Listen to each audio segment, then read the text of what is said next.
you get 3 sentences or less each to give your like summary evaluation of the off season. And I specifically didn't say like grade. It doesn't have to be a grade, but just like how are you feeling assuming this is it for the Twins off season, adding Danny Coulomb, Harrison Bader, and Ty France. Jeremy, why don't you kick us off?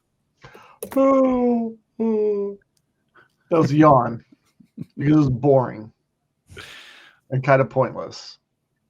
Like they did the bare minimum that they needed to do, and it's not like a terrible thing. And when we talk about their prospect list, I think some of it makes sense. And I just, it's like they could have shored things up, spent a little bit more money, and maybe they still do that. But wow, like if we would have been on episode whatever it was, and this is way more than 3 sentences, right? It's just wow, bad. Like maybe not bad, just boring. Underwhelming. Yeah, fair enough. Theo?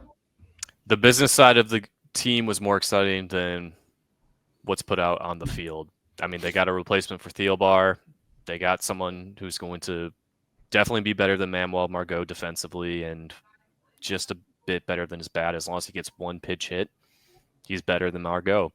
But, you know, with the ownership being up for sale, the team being a lot more accessible to watch this upcoming season through Twins TV, I think people got a little more excited about those sorts of things than they did about what's on the field. But now we're in this gray zone of, will a potential new ownership group really bring excitement back to this team if they're willing to put in more money than what we saw this offseason? And it's still more than what we expected 3 months ago.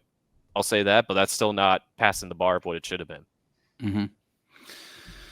Yeah, I echo what you guys said. I think underwhelming, and if that's the price to pay for a better ownership situation starting at the beginning of this season and moving forwards, then I will happily accept that trade-off moving forwards.